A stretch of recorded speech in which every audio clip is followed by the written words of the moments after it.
नमस्कार. आज आपण स्पार्क अकॅडमीमध्ये जे काही 5 जानेवारीला आपली कंबाईनची गट बची एक्झाम आहे त्यासाठी आपण स्ट्रॅटेजी लेक्चर घेत आहोत. तर स्पार्क अकॅडमीने जो काही आज मुलांना प्रोग्राम उपलब्ध करून दिला आहे गट ब साठी, पहिल्यांदा स्पार्क अकॅडमीचे मी आज अभिनंदन करतो. मी संग्राम अवताडे. माझी सध्या पोलीस उपनिरीक्षक या पदावर 2022 मध्ये निवड झाली आहे. मी राज्यसेवेची तयारी करत होतो आणि कंबाईनची तयारी करत होतो. मी राज्यसेवेच्या 2 मुख्य परीक्षा आणि एक इंटरव्ह्यू दिलाय. तर कंबाईनमध्ये 2020, 21, 22, 23 या 4ही वर्षी मी कंबाईनमध्ये पास झालेलो आहे. तर जी काही कंबाईन पास होण्यासाठी जी मी स्ट्रॅटेजी केली होती किंवा जी गरज आहे नवीन मुलांसाठी, त्याचं मी आज थोडक्यात मार्गदर्शन करणार आहे.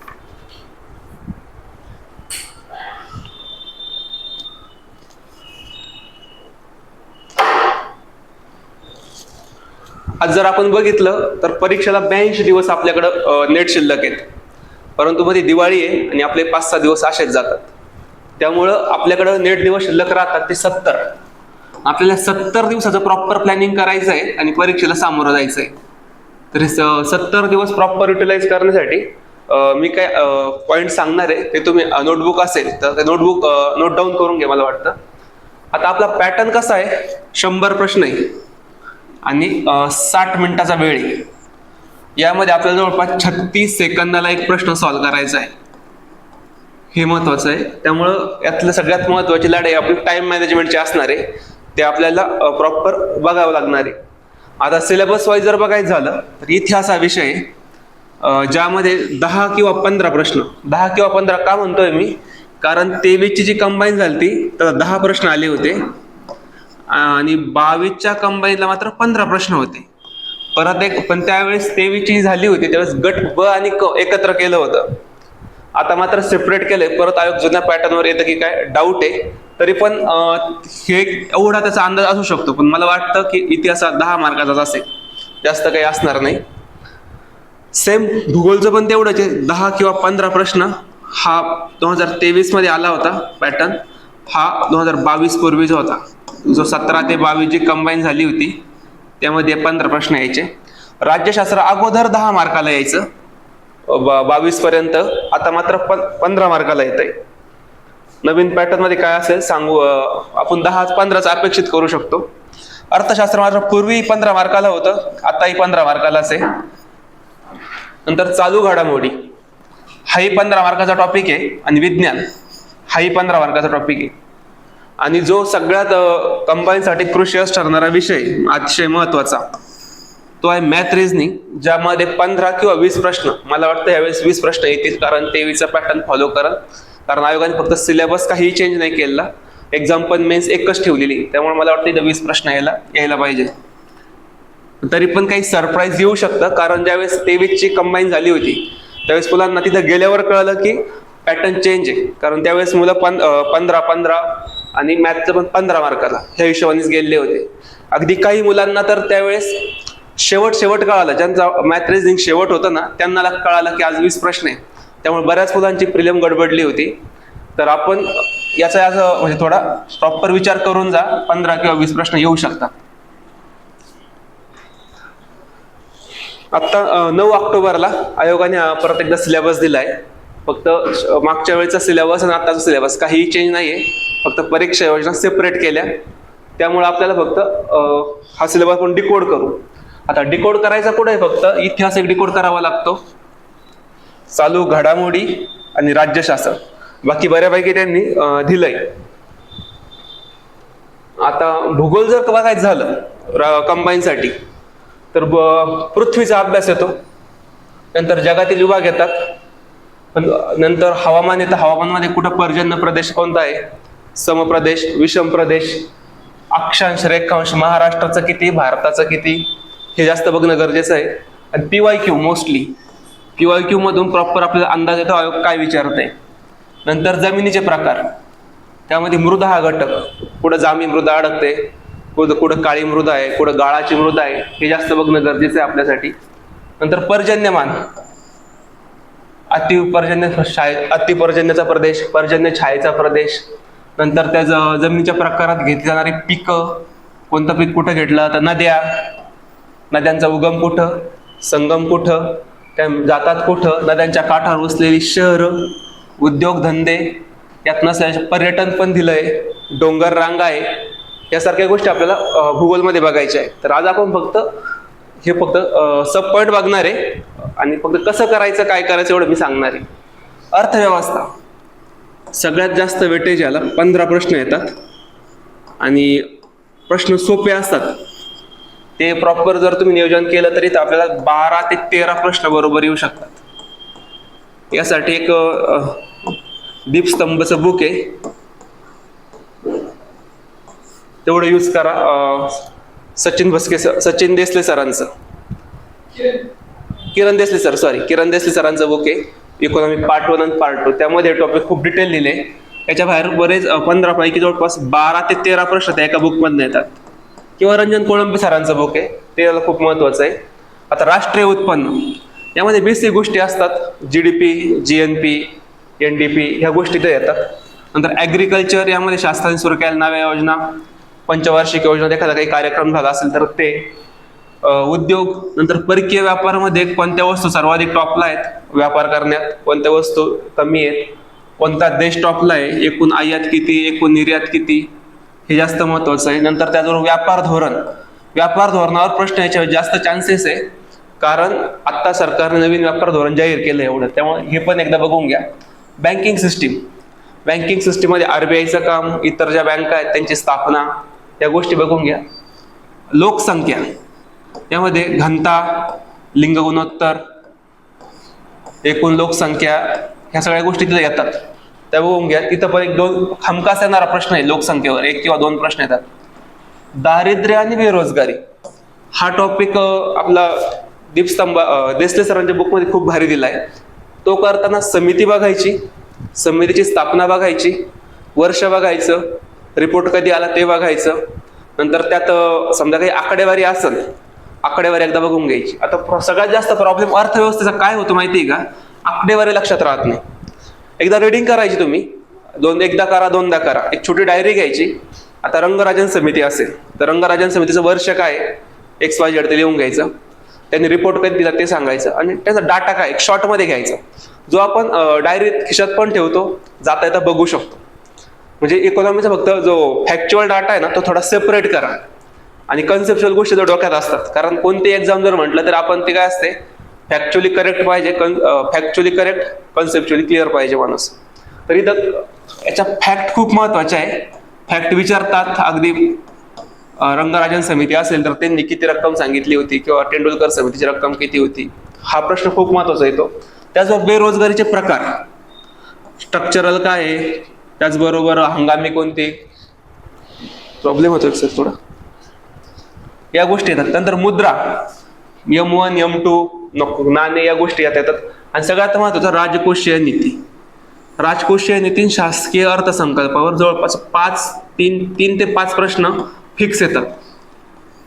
हे मात्र नीट करायचं, खूप प्रॉपर दिलेल्या आहे गोष्टी देसले सरांच्या बुकमध्ये, ते एकदा बघून घ्यायचं. कसं करायचं मी पुढे सांगतो परत एकदा. चालू घडामोडी, हा एक 15 मार्काचा प्रश्न आहे, जिथं प्रॉपर केलेला स्कोर येऊ शकतो, पण थोडासा अनिश्चित घटक आहे. आणि राज्यशास्त्र, हाही सिलेबस डिकोड केलेला नाही आयोगाने, मी पुढे दिलेला आहे तो.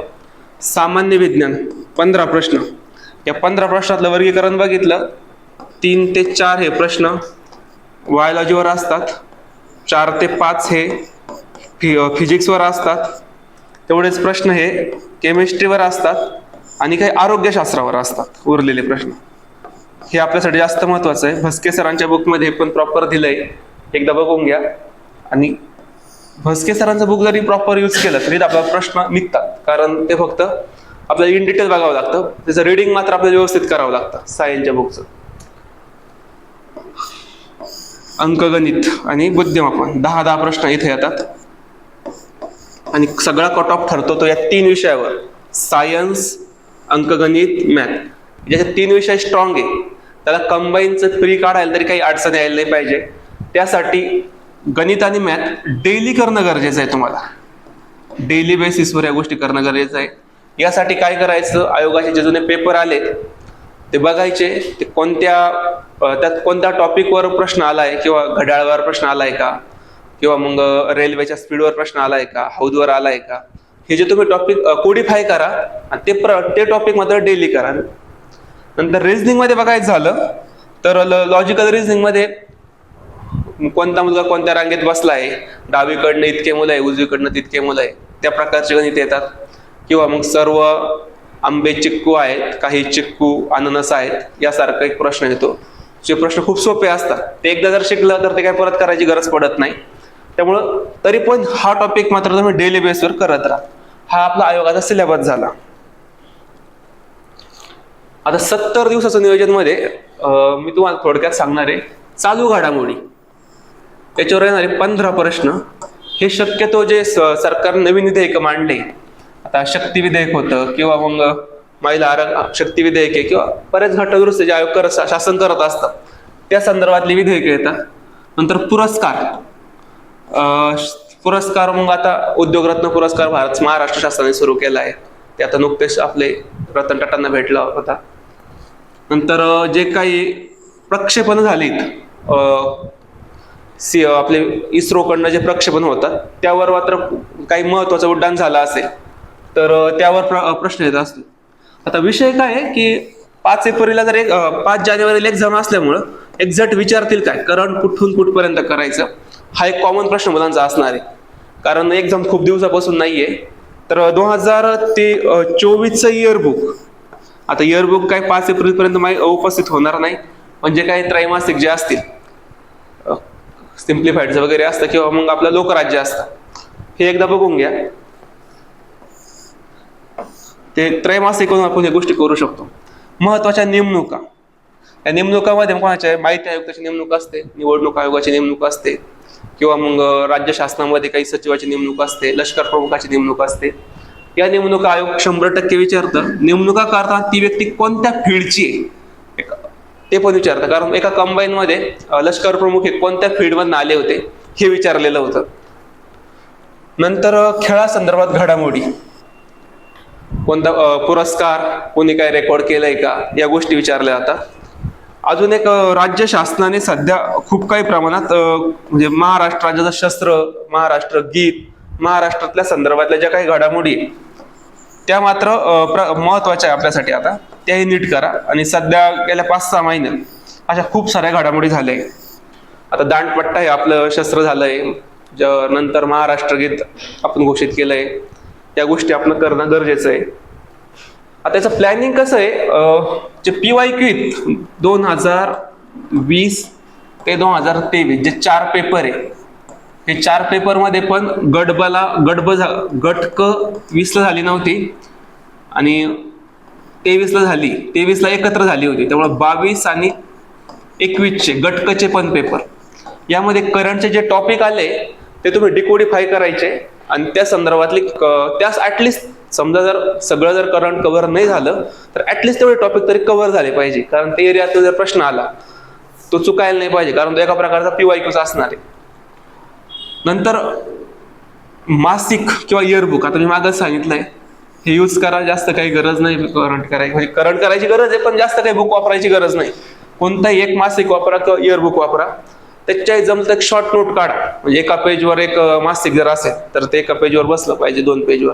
म्हणजे आपल्याला एक्झामच्या शेवटच्या आठवड्यात ते फास्ट मध्ये रिडिंग करता येतं. कारण पूर्ण बुक वाचायचं म्हटल्यावर एक प्रेशर क्रिएट होतो, त्यामुळे बुक रिडिंग होत नाही. पण तुमची जर शॉर्ट नोट असेल 1 पेजची अगदी, तर आपल्याला रिडिंग करता येतं. आणि त्या फॅक्ट आपण स्वतः लिहिलं असल्यामुळं क्लॅरिटी असते डोक्यात. आता डेली करंट अफेअर आहे 2-2.5 तास करायला पाहिजे, कारण 15 प्रश्न आहे, त्याला हलक्यात घेऊन जमत नाही. काय, कारण काही मुलांचे इथं 12 ते 13 प्रश्नही बरोबर येतात आणि काही मुलांचे अगदी 7 प्रश्नही बरोबर येत नाही. इतकं व्हॅरिएशन याच्यात होतं आणि कट ऑफ ठरवणारा एक महत्वाचा घटक ठरवून जातो. त्यामुळं करंट अफेअरला तुम्ही एक चांगलं वेळ द्या. ग्रुप डिस्कशन त्यासाठी एक बेस्ट ऑप्शन मला वाटतो, कारण ग्रुप डिस्कशन मधनं काय होतं, ट्रिक येतात. ट्रिक मधनं आपण काही घडामोडी लक्षात ठेवता येतात, काही नेमणुका असतात. म्हणजे ग्रुप पण मात्र खूप जास्त नसावा, लय झालं 3 ते 4 लोकांच्या पुढे ग्रुप नको असं मला वाटतं. कारण नंतर मग ग्रुप जर जास्त असेल तुमचा तर मात्र इथं मग चर्चा थोडी वेगळी होते. त्यामुळे ग्रुप पण एक लिमिटेड असावा.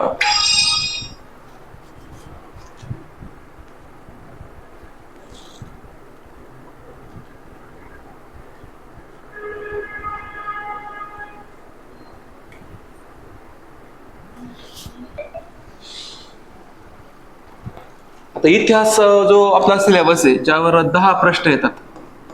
आयोगाने फक्त आधुनिक भारताचा इतिहास महाराष्ट्राच्या संदर्भात एवढंच म्हटलंय, पण आयोगाने मात्र सिलेबस डिकोडिफाय केला नाही. मी तो आता डिकोडिफाय करून आणलाय 2020 ते 23. त्यामध्ये परत गट ब चे 21 आणि 22 चे पेपर, कारण क एक मर्जिंग आहे 20 झालेलं नाहीये.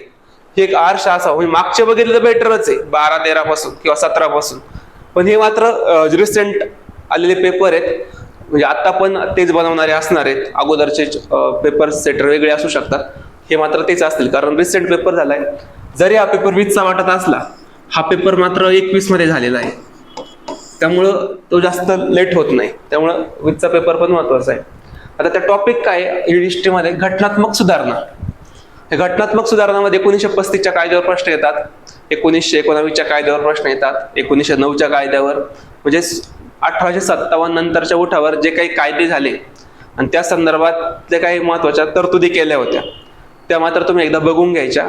ज्यामध्ये आपल्याला टॉपिक्स बघायचा, नेमकं हायकमिशनरच्या नियुक्ती संदर्भात प्रश्न आला आहे. 35च्या कायद्याचा प्रश्न हा घटनेत खूप जास्त वेळा येतो. 35च्या कायद्यातून काय घेतलंय या संदर्भातला प्रश्न आपल्याला हिस्ट्रीच्या अँगलनी पण येतो, पद्धतच्या अँगलनी पण येतो. क्रांतिकारक चळवळ, ती गदर चळवळ असू द्या किंवा अभिनव भारत असू द्या, अनुशीलन समिती असू द्या किंवा इतर काही चाफेकर बंधूंचं प्रकरण असू द्या, या ज्या काही क्रांतिकारक चळवळी यावर गट क कंबाईन सांगे किंवा ब मध्ये कन्सिस्टंटली एक प्रश्न प्रत्येक एक्झाम मध्ये आपल्याला सापडतो.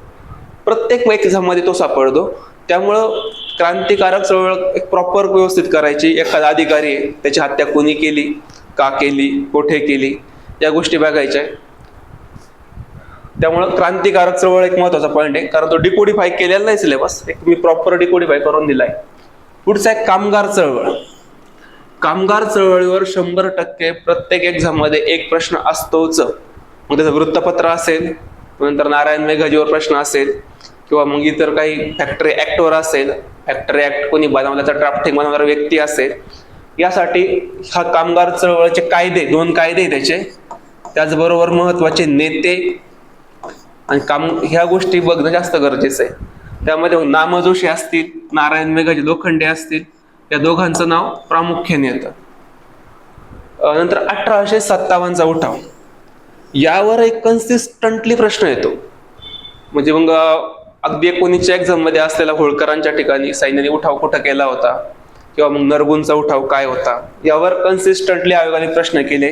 ते प्रॉपर बघायचे. हा उठाव करताना उठाव कुठं घडला होता, उठाव कोणी केला होता, उठाव कोणी दडपला होता आणि उठावाचं कारण काय होतं. हे 4 गोष्टीत क्लॅरिटी पाहिजे. जास्त काही आपल्याला हिस्ट्री अभ्यासाची गरज म्हणजे लय डिटेल जायची गरज नाही. आपल्याला ह्या 4 गोष्टी महत्वाच्या आहे. कारण आता 23च्या कंबाईन मध्येच एक प्रश्न होता की खालीलपैकी कोणत्या नेत्यांनी हा उठाव दडपवला होता. तर त्यामध्ये 2 काँग्रेसच्या अध्यक्षांचीच नावं होती, त्यांचा काही संबंध नव्हता. तर त्या अँगलनी एक क्लॅरिटी करायची एकदम 1857 उठावासंदर्भात. नंतर 1857 पूर्वीचे उठाव, यामध्ये संताळांचा उठाव आहे, नंतर नीळ उठावे, मग असे यावर पूर्वीचे जे उठाव झाले ते पण कसे करायचे, तेच उठावाचं कारण काय होतं, उठाव कोठे झाला, उठाव कुणी दडपावला आणि उठावाचे परिणाम काय होते. उठावाचे परिणाम पण महत्वाचे. आता डेक्कन राईट्सवर कन्सिस्टंटली प्रश्न येतो. उठाव कुठं झाला, पहिलं गाव कोणतं होतं, तारीख कोणती होती आणि उठावाचा परिणाम काय. तर आपण तो ऍक्ट बघतो 1879चा. आणि नंतरचे उठाव पण बघायचे आपल्याला. हे 3 पॉईंट मध्ये अभ्यास करा, 6 टॉपिक संपवायचा आहे. नंतर काँग्रेसची स्थापना आणि त्याची अधिवेशन, काँग्रेसची स्थापनेची पार्श्वभूमी बघायची. मग बॉम्बे प्रेसिडेन्सी असोसिएशन असू द्या किंवा बॉम्बे असोसिएशन असू द्या, त्या ज्या काही संस्था स्थापन झाल्या होत्या त्यापासून काँग्रेसचे उद्देश काय झालं आणि काँग्रेसचे अधिवेशन कुठं भरले, कोण अध्यक्ष होतं आणि एखादी स्पेसिफिक घडामोड झाली असेल अधिवेशनात तर ती मात्र एक आपण नोट डाऊन करून घ्यायची किंवा मग त्या डोक्यात ठेवायचे आपल्या. प्रश्न इथं जास्त काही येत नाही, म्हणजे येतो खूप वेळा प्रश्न पण डिटेल येत नाही.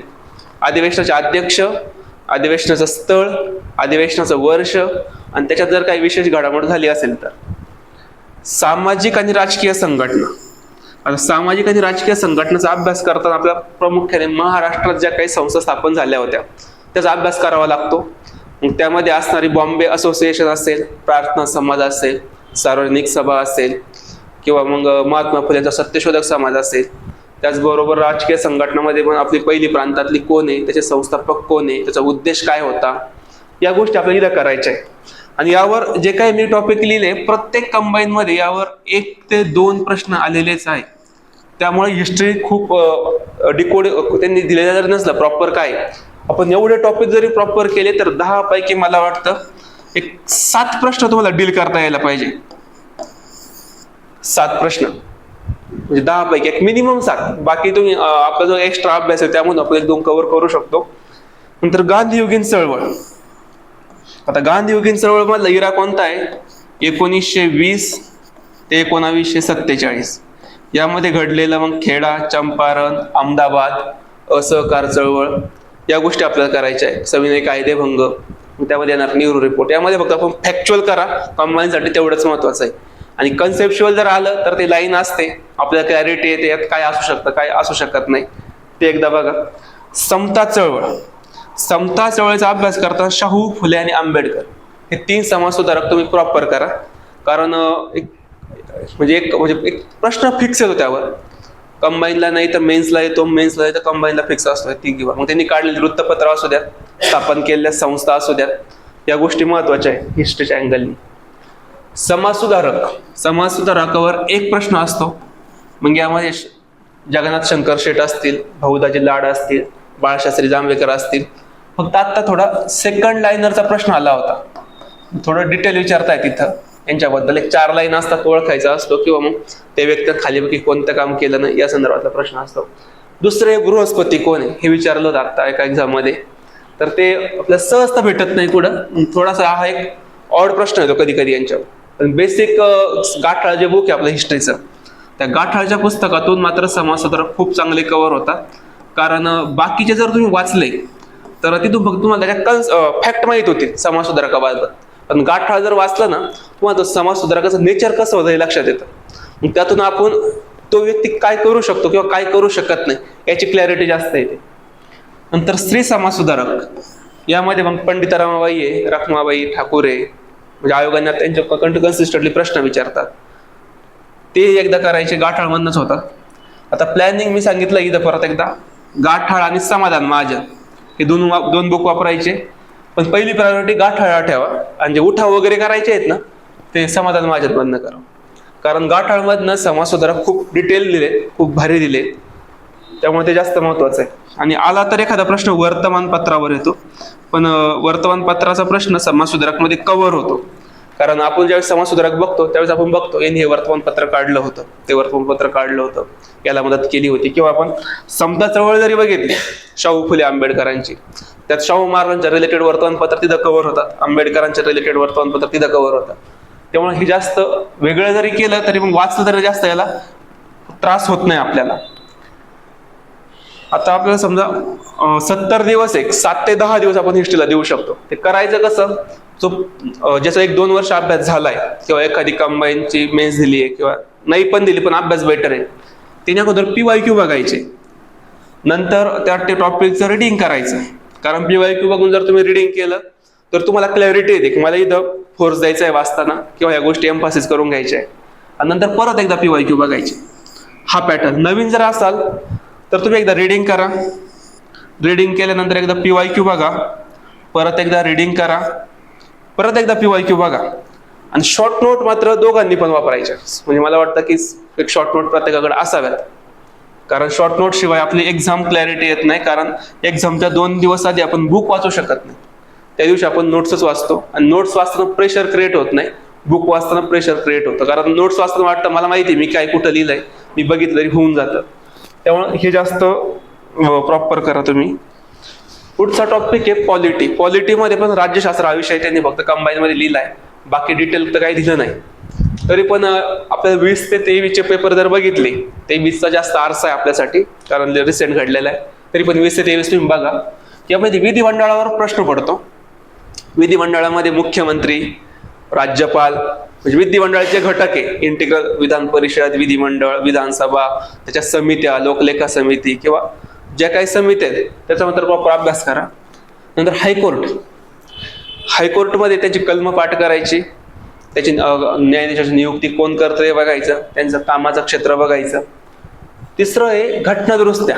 राज्यासंदर्भात ज्या काही घटनादुरुस्त्या आहेत त्या विचारतात. मग यामध्ये MPSCच्या वय वाढवायची घटनादुरुस्ती काय होती, हायकोर्टाच्या जजची वय वाढवायची घटनादुरुस्ती काय होती, किंवा मग केंद्रातले राज्य शासनातले काही विषय केंद्रात टाकले त्याची घटनादुरुस्ती काय होती, ह्या गोष्टी घटनादुरुस्तीत विचारल्या जातात, शक्यतो राज्याच्या रिलेटेड. पण आता सगळ्यात महत्त्वाची आपली घटनादुरुस्ती नारी शक्ती विधेयकासंदर्भातली.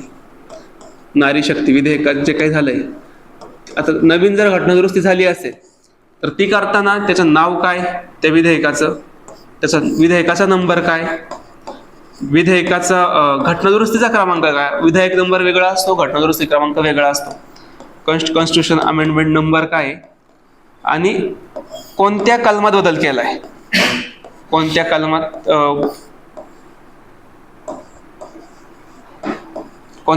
बदल, कोणत्या कलमात आणि किती कलमात, हे थोडंसं क्लॅरिटी ठेवा, कारण नवीन विधेयक आपल्यासाठी हे प्रॉपर करा. नंतर केंद्र राज्य संबंध. यामध्ये केंद्र सूची, राज्य सूची, समवर्ती सूची, GST परिषद यासारख्या गोष्टी येतात, त्याचा प्रॉपर अभ्यास करणे. वित्त आयोग आणि केंद्र राज्य संबंधातले काही समित्या आहेत. मग तो आनंदपूर साहेबचा ठराव असू द्या किंवा मग पश्चिम बंगालचा ठराव आहे, नंतर तामिळनाडू सरकारने केलेल्या काही दुरुस्त आहे, त्या करताना समितीचे अध्यक्ष, समिती स्थापन कधी झाली, समितीचा रिपोर्ट कधी दिला. कारण सरकारी आयोगावर राज्यसेवा 22ची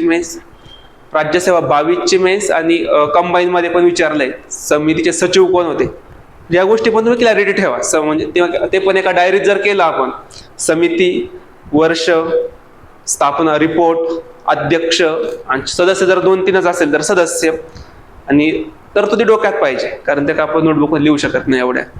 आणि आकडा जर असेल का 189 त्याच्या रिपोर्ट म्हणजे तरतुदी होत्या, इतक्या इम्प्लिमेंट केल्या, तर त्या गोष्टी पण करायच्या.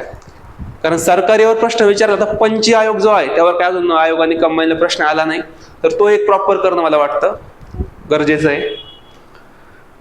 नंतर घटनेची निर्मिती. घटनेची निर्मिती करताना आपण मागं बघितलं होतं इतिहासात घटनात्मक सुधारणा ज्या काही झाल्या होत्या, तर 35चा कायदा त्यासाठी जास्त महत्वाचा आहे. कारण आपल्याला एक प्रश्न पडतो खाली बघी कोणत्या कायद्यातून आपण काही तरतुदी घेतलेले आहेत, तर त्याचं उत्तर काय, तुम्ही 35चा कायदा लिहा. फक्त ऑप्शन फक्त कायद्याचे असतील तर, कारण बऱ्याच तरतुद्या 9च्या कायद्यात होत्या, 9च्या कायद्यातून त्या आपण 19च्या कायद्यात आणल्या, 19च्या कायद्यातून आपण त्या 35च्या कायद्यात आणल्या, आणि आपण सगळ्या कॅरी केल्या त्या 35च्या कायद्यातून केल्या. त्यामुळे 9चा कायदा किंवा 19चा कायदा याचा आपली जी घटना आहे त्याची संबंध डायरेक्ट कॅरी करताना येत नाही. तो एक लॉजिक सेन्स आपल्याला पाहिजे पेपर सॉल्व्ह करताना.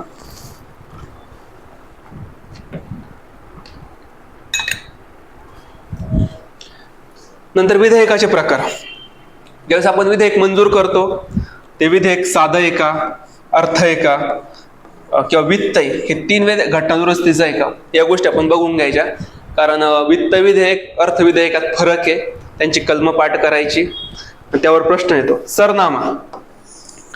सरनामा संदर्भातली त्याचा ऑब्जेक्टिव्ह काय आहे, त्याचा सार काय आहे, नंतर सरनाम्याची तारीख काय आहे, ह्या गोष्टी पण विचारल्या जातात.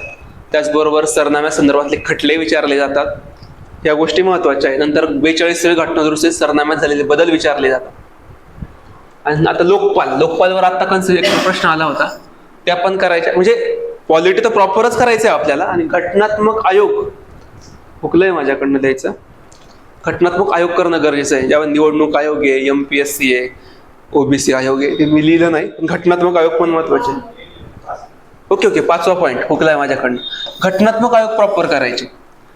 म्हणजे आता OBC, SC, ST आता करताना ना SC, ST, OBC पॅरलल बघायचे, त्याचे अध्यक्ष कोण आहे, सदस्य कोण आहे, रचना तिघांची पण सेम आहे. म्हणजे आयोगाची रचना सेम आहे ना, ते एका पेजवर तुम्ही लिहून घ्या, त्याचा डाटा करा. म्हणजे त्याला घटनात्मक आयोग महत्वाचे. कोणते महत्वाचे, जे महाराष्ट्राच्या रिलेटेड येते, तुम्ही एकदा पेपर बघून तुम्हाला लक्षात येईल की कोणते आयोग महत्वाचे आपल्यासाठी. तर परीक्षेचा टाइम मॅनेजमेंट हा एक सगळ्यात महत्वाचा घटक आहे. हे टाइम मॅनेजमेंट तुम्ही आता काय करायचं माहिती का, आता 21,000 तर सगळे वापरत असतातच, किंवा एखादा प्रश्नसंच प्रत्येकाकडे असतो. तर प्रश्नसंच सॉल्व्ह करताना आहे ना, समजा आता वेळ लावायचा, 10 मिनिटाचा जर वेळ लावला आणि किती प्रश्न सॉल्व्ह होतात हे बघायचं मॅक्स. माझ्या इथं ना एक 20 ते 22-25 प्रश्न सॉल्व्ह झाले पाहिजे. ऍक्च्युली जास्त व्हायला पाहिजे खरं तर 25 पेक्षा पण, कारण मॅथ रिझनिंग जर तुम्हाला 20 मार्काचं आहे आणि एवढा कोणी मास्टर नाही, म्हणजे असतील काही जण पण प्रत्येक जण एवढा मास्टर नाही, त्यामुळे ते 20 प्रश्न सॉल्व्ह करायला तुम्हाला जवळपास 20 प्रश्न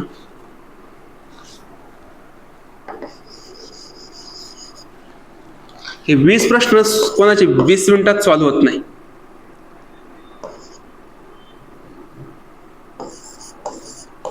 त्यामुळे या 20 प्रश्नांना वेळ लागतो आपल्याला ऍटलिस्ट 30 मिनिटं. हा एक प्रॉब्लेम होतो. त्यामुळं इथं काय करायचं, आपला जीएस काय एकदा वाचला तर प्रश्न कळून जातो, फॅक्ट असते. तुमचं जर त्यावर कमांड असेल तर खरोखर 80 प्रश्न तुमचे 30 ते 35 मिनिटात होऊ शकतात. तुमचं हे टार्गेट जे पाहिजे ना 80 प्रश्नाचं, ते 35 मिनिटाचं पाहिजे. 35 मिनिटाचं हे टार्गेट पाहिजे. हे पण ऍक्च्युली खूप झालं, पण हे टार्गेट हे कधी होतं माहिती आहे का, तुमची ज्यावेळेस फॅक्टवर कमांड आहे, कन्सेप्टवर कमांड आहे. त्यामुळे इथं तुम्ही काय करा, अगोदरच 21,000 सॉल्व्ह घेताना 10 मिनिटाचा टायमर लावायचा, किती प्रश्न सॉल्व्ह होतात ते बघायचं. अजून 70 दिवस आहे, रोज तुमचे 10-10 सेकंद जरी कमी झाले तर खूप सेकंद कमी होतील. एवढं तर काही होत नाही, पण म्हणजे रोज तर 10 होत नाही, नंतर ते 2, 3, 1 असंच होणार आहे.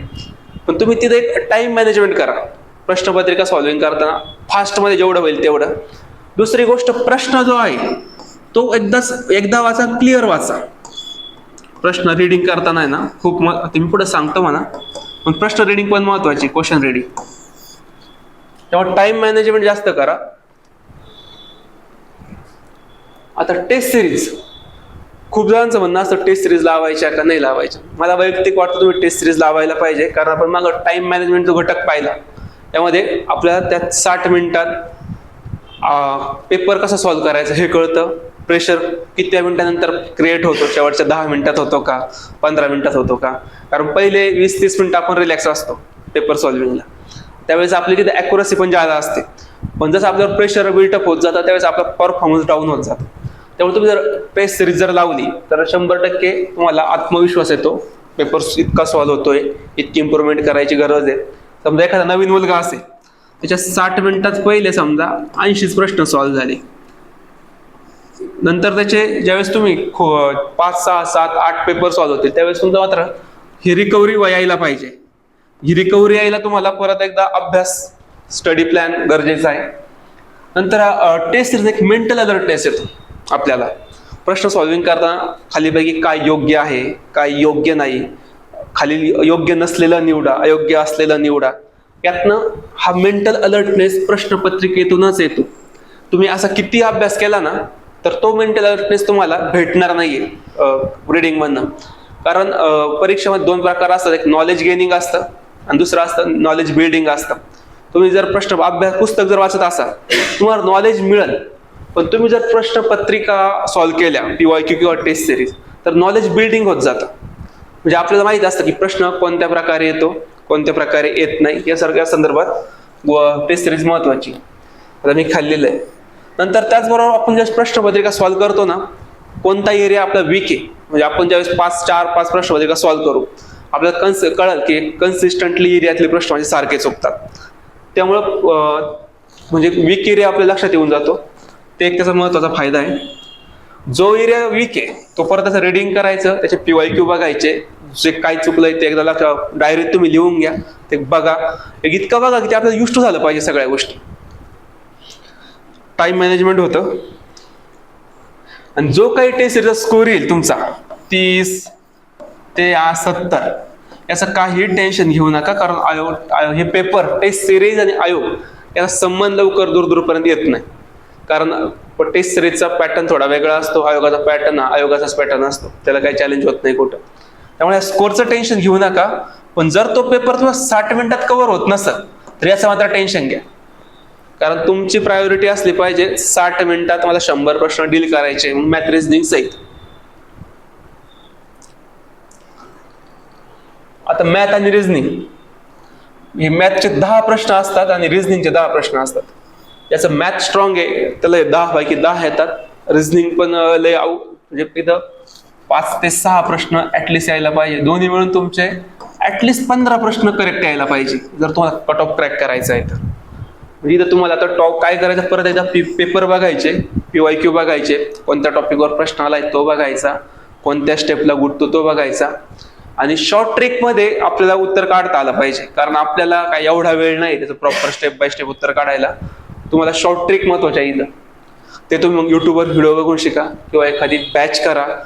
पण याला तुम्ही गृहीत धरू नका का बाबा मी इंजिनिअरिंग बॅकग्राऊंडचा आहे, मला सगळं येतं, किंवा मी टेक्निकल बॅकग्राऊंडचा आहे, मला मॅथ रिझनिंग जमतं। तुम्हाला या गोष्टीवर काम करावं लागेल, कारण जमणं आणि त्या वेळेत जमणं हा फरक आहे। आपल्याला त्या 60 मिनिटात सॉल्व्हिंग करायचे, बाकी प्रत्येकाला जर तुम्हाला 2 तास दिले तर हे सगळे गणित प्रत्येकाला सुटणार आहे। प्रश्न मॅथ सॉल्व्हिंगचा नाही तर वेळेत सॉल्व्ह करायचा आहे। त्यामुळे तुम्ही इथं याला डेली 1-2 तास द्या, डेली वेळ द्या, कारण याला 20 मार्क आहे। हा कट ऑफ ठरवण्याचा एक महत्वाचा घटक आहे। जर तुमचा हा सेक्शन वीक असेल तर तुम्हाला एक्झाम क्रॅक करणं खूप अवघड जातं। त्यामुळे तुम्ही याचं डेली अभ्यास करा, त्याच्या शॉर्ट ट्रिक बघा, त्याशिवाय म्हणजे मॅथ होत नाही किंवा रिझनिंगही होत नाही। रिझनिंगला पण खूप शॉर्ट ट्रिक असतात, त्यावर अभ्यास करा। पेपरमध्ये जर तुम्ही सॉल्व्हिंगला बसले आणि एखादा प्रश्न सुटत नाहीये त्याला युगोवर घेऊ नका की मला जमत नाही आता मी परत करतो, त्याला स्किप करा। कारण आपल्याला त्या एक प्रश्न येत नाही तर काही प्रॉब्लेम होत नाही, पण एका प्रश्नामुळे जर तुमचे 2 प्रश्न जात असतील तर मात्र प्रॉब्लेम होतो। त्यामुळे तुम्ही त्याला युगो घेऊ नका। आणि टाइम सेव्हिंग जास्त महत्वाची, आपल्याला टाइम कन्झ्युमिंग झाली नाही पाहिजे, जास्त टाइम इथं गेला नाही पाहिजे। तुमचे 20 प्रश्न ऍटलिस्ट 25 मिनिटात झाले पाहिजे, लई झालं तर 28 मिनिटं, कारण आपल्याला पुढे 80 प्रश्न डील करायचे, त्याला कमीत कमी आपल्याला 35 मिनिटं आवश्यक आहे। आणि ज्याचा खूप काय म्हणतो आपण फॅक्च्युअल कमांड किंवा अभ्यास व्यवस्थित आहे तो हे 80 प्रश्न खरं तर 30 मिनिटातही सॉल्व्ह करतो, होतात 30 मिनिटात सॉल्व्ह। कारण कंबाईनचे प्रश्न हे फॅक्च्युअल असतात, राज्यसेवेचे विचार करायला लावणारे नसतात, थोडे सोपे असतात।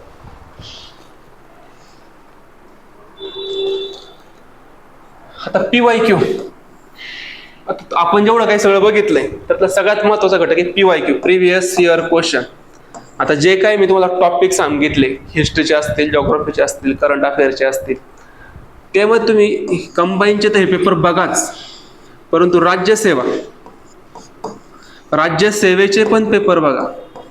राज्यसेवेचे प्रश्न कंबाईनला कॉपी होतात बऱ्याच वेळा। राज्यसेवेचे त्या टॉपिकवर आलेले आयोगाचे प्रश्न बघायचे। समजा 1857चा उठाव असेल तर त्या उठावा संदर्भात राज्यसभेत काय प्रश्न विचारला आहे, वर्तमानपत्र असेल त्या संदर्भात काय प्रश्न विचारला आहे, किंवा सायन्सचे काही कॉमन टॉपिक राज्यसेवेला आहे तर मग आपण ते आजार राज्यसेवेला विचारले, तेच आजार कॉपी झाले का कंबाईन मध्ये, घटकाचे पण प्रश्न बघा। नंतर आपण पॉलिटीमध्ये पण राज्यपाल टॉपिक आहे, तर राज्यपालाच्या संदर्भात काय प्रश्न कॉपी केले गेलेत कंबाईन गट ब किंवा गट क किंवा राज्यसेवेला, तर कंबाईन गट ब ला असणाऱ्या टॉपिकचे इतर सेक्टरला जे प्रश्न आले, गट क, राज्यसेवा किंवा कृषी सेवा, तर कृषी सेवा तर आता मर्ज झाली, पण अगोदरचे प्रश्न ते मात्र तुम्ही बघा, कारण त्याचा फायदा होतो।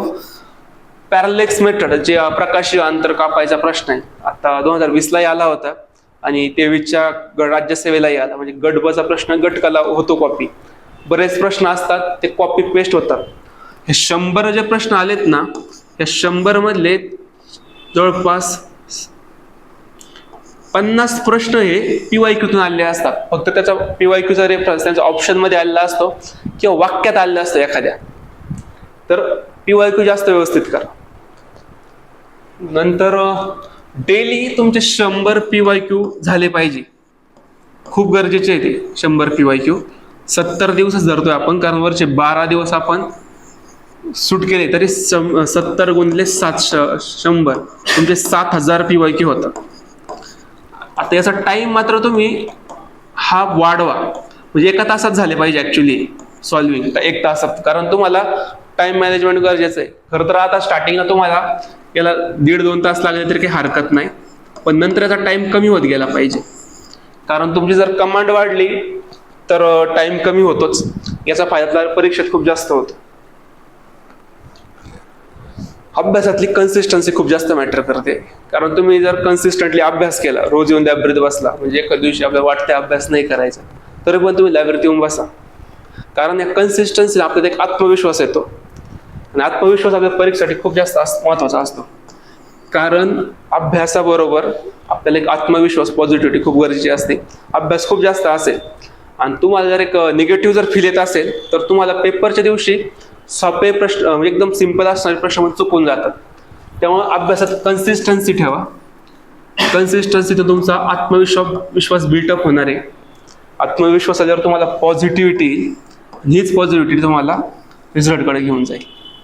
त्यामुळे या सगळ्या गोष्टी महत्त्वाच्या आहे. गोष्टी मॅनिफेस्ट करा. गोष्ट म्हणजे युनिव्हर्स पॉझिटिव्हिटी आहे ना, आपण एखादी गोष्ट जर खूप मनापासून मागितली तर ती मिळते, पण त्यासाठी आपल्याला मेहनतची पण गरज आहे. त्यामुळे ह्या गोष्टी लक्षात ठेवा. कारण 70 दिवस राहिले तुमच्याकडं. या 70 दिवसात तुमचं आयुष्य बदलू शकतं. मी माझा अनुभव सांगतो की रिझल्ट आल्यावर आयुष्य बदलतं, पण ते रिझल्ट यायला खूप कष्ट घ्यावे लागतात. तर तुम्हाला 70 दिवस आहे आणि आपण पुढचं कट ऑफ तर आता एकच होणार आहे. कट ऑफ सध्या बोलतायत की 1 एक्झाम 1 कट ऑफ मी लिहिलंय खाली. 416 जागा आहे. तो किती कट ऑफ लागेल हे मला माहित नाही. कट ऑफचा विचार करू नका. कारण कट ऑफ आपलं पहिली प्रायोरिटी एक्झाम देणं. एक्झाम मधनं प्रॉपर त्याला आउटपुट दिलं, इनपुट दिलं तर आउटपुट भेटणारच आहे. त्यामुळे पण टार्गेट मात्र 60+ ठेवा. कारण काही जण म्हणतील की बाबा आता एक्झाम एक झाली आहे तर कट ऑफ खाली येईल. कट ऑफ खाली येत नाही हा गैरसमज आहे. कारण गेल्या तुम्ही एक्झाम बघा, आता PSI मेन्सचा जो कट ऑफ होता, PSI मेन्स सगळे मुलं म्हणायचे ओपनचा कट ऑफ हा 420 लागेल, तो 430 लागला. ओबीसीचा कट ऑफ 300 म्हणायचं होतं बरं का मला. नंतर ओबीसीचा कट ऑफ 302 पर्यंत चर्चा होती, तर 315 लागला. कट ऑफ कुठंच खाली येत नाहीये. राज्यसेवेचे पण कट ऑफ बघा. राज्यसेवा 22चा कट ऑफ हा ओपनचा 488 होता. कट ऑफ खाली येणार नाही, कारण गेल्या वर्षापासून एक्झाम नाहीये. मुलं अभ्यास करतायत, कुणी माग हटलेलं नाहीये. जितका जास्त वेळ भेटतो तितका जास्त कट ऑफ वाढतो. त्यामुळे कट ऑफची चर्चा करू नका. तुम्ही फक्त त्याला आउटपुट देत जा. एक्झाम कट ऑफ एकच लागणार आहे, पण याचा अर्थ असा नाही कट ऑफ खाली येईल. कट ऑफ खूप ज्यादा काही खाली येणार नाही. कट ऑफ त्याचा जे स्टेटस आहे ते मेंटेन करतो प्रत्येक एक्झाम मध्ये, ती कोणतीही असू द्या. एवढं सांगायचं आहे मला. बाकी कोणाचे काही डाऊट वगैरे असतील तर विचारू शकता. आता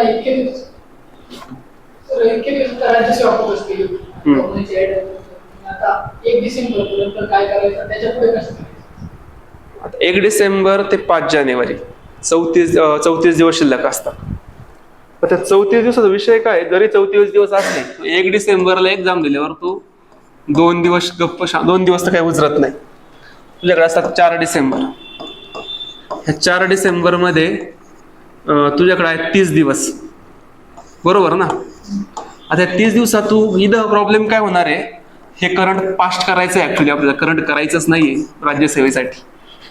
करंट हा इतिहासात झालाय, कारण ती एक्झाम एप्रिलची होती. एप्रिलवरनं जुलैवर आली, जुलैवरनं ती आता ऑगस्टवरनं ती डिसेंबरला आली. पण पेपर कधी छापले माहित नाही. त्यामुळे इथं मात्र करंट आपल्याला खूप मागचं कट ऑफ करावं लागणार आहे. त्यामुळे हे 30 दिवस जे आहे ना, इथलं करंट अफेअर तुम्ही 24चं करा, रिसेंट वाला. त्याचबरोबर राज्यसेवेचे आणि कंबाईनचे काही टॉपिक कॉमन आहे ते इथं कव्हर होणार आहे. आणि जे काही नवीन टॉपिक राहतात ते 30 दिवसात कव्हर होतील. नवीन टॉपिक जे आहेत ना ते यात कव्हर होतील. सिलेबस आता पहिला जो हिस्ट्रीचा टॉपिक आहे तो राज्यसेवेला कॉपी पेस्ट आहे. तिथं फक्त आपल्याला प्राचीन आणि मध्ययुगीन करावा लागतो. त्याचबरोबर म्हणजे तिथं फक्त एक्स्ट्रा एडिशन करायची आपल्याला, टॉपिक चेंज होत नाही. नंतर राष्ट्रीय उत्पन्न हा राज्यसेवेचा टॉपिक आहे. लोकसंख्या राज्यसेवेचा टॉपिक आहे. दारिद्र्य याचा टॉपिक आहे. राजकोषीय नीती राज्यसेवेचा टॉपिक आहे. अर्थसंकल्प आणि लेख हा राज्यसेवेचा टॉपिक आहे. तो टॉपिक राहतो कोणता तुमचा, शेती राहतो, उद्योग राहतो, परकीय व्यापार, बँकिंग पण काही प्रश्न पडू शकतात, पण एक बँकिंग राहतो समजा. हे टॉपिक तुमचे राहतात, हे 30 दिवसात कव्हर होतात.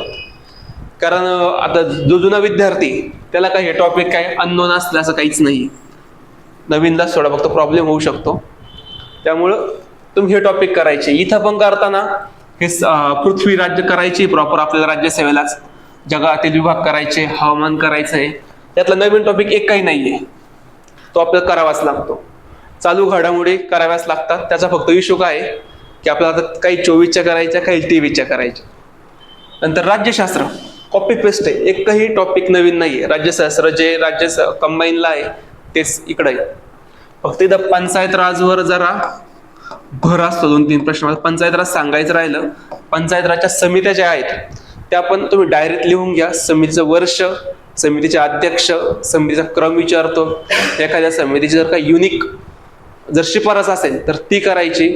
तर महाराष्ट्राच्या समित्या कोणत्या, केंद्राच्या समित्या कोणत्या, त्या पंचायत राजच्या अँगलने आलेला महत्वाचा प्रश्न आहे. हा प्रश्न राज्यसेवेतही येतो, पण मग याला पंचायत राज एक महत्वाचा टॉपिक आहे कंबाईनसाठी.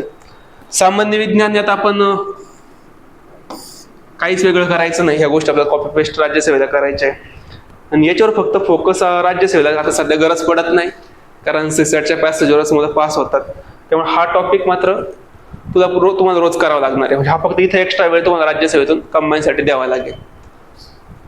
बाकी भौतिकशास्त्रामध्ये मॅथमॅटिकल क्वेश्चन येतात का? हा, तर राज्यसेवेचं जर तुम्ही बघाल तर फिजिक्सचे जे गणित आहेत ते मात्र विचारतात. प्रकाशाचा वेग काय, वारंवारता काय, किंवा मग लाईट बिल किती येईल युनिटवर. तर ते जे आपले 9वी आणि 10वी जे पुस्तकं आहे ना, त्या पुस्तकाच्या बाहेरचे काही गणित येत नाहीत. गणित खूप सिम्पल आहे, तुम्ही फक्त ते एकदा बघा. मुलं बघत नाही, हा प्रॉब्लेम आहे.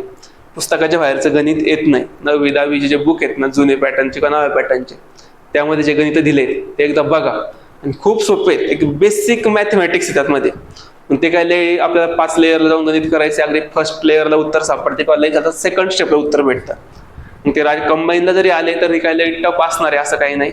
फक्त आपल्याला ते बघायची सवय नव्हती तितक्या दिवस, त्यामुळे जरा प्रॉब्लेम झाला होता 23 मध्ये. केमिस्ट्रीच्या गणितावरही प्रश्न येतात कंबाईनला, तर काय कंबाईनला येतील नाही येतील हा प्रश्न राज्यसेवेला येतात, तेही बघायचे. जर आला तर कंबाईनला तर तो फायदाच होणार आहे आपल्याला, आला तर आपण जर केलं प्रॉपर तर.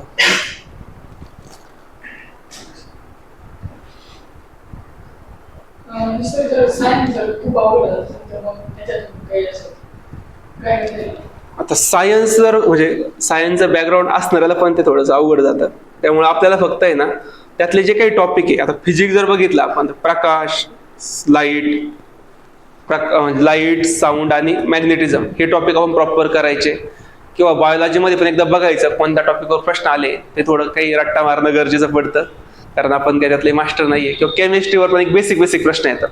तर तो एरिया जर तुम्ही जरी कव्हर केला तर प्रश्न सॉल्व्ह होतात. कारण कोणत्याही बॅकग्राऊंडचा मुलगा असला आणि 20 प्रश्न जर असतील ना, त्याला 5 ते 6 प्रश्न जमतात कसे, कारण ते कुठेतरी वाचलेलं असतं, कुठेतरी बघितलेलं असतं. आणि प्रॉब्लेम होतो 6 ते पुढच्या 15-16 प्रश्नाला. आउट ऑफ द कोणाचे बरोबर येत नाही, पण टार्गेट आपलं 14-15चं असावं. पण म्हणजे 15 का बोलतोय ते राज्यसेवेच्या अँगलनी बोलतोय मी. आणि 15 पैकी कंबाईनला पण आपल्याला 4-5 जमतात, 10 पर्यंत बरोबर आले पाहिजे. तर तुम्ही फक्त काय करायचं, जे एरियात प्रश्न आलाय तो एकदा बघायचा. आरोग्यशास्त्रातल्या आजारावर प्रश्न असतो कन्सिस्टंटली, तो एकदा बघायचा. त्यामुळे फक्त PYQतून तुम्ही ते टॉपिक कव्हर करू शकता असं मला वाटतं.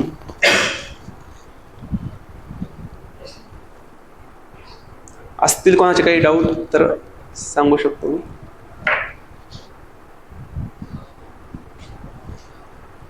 थँक्यू परत एकदा स्पार्क अकॅडमीचे. मला वाटतं सगळ्यांचे डाऊट क्लिअर झाले असतील. थांबूयात आपण.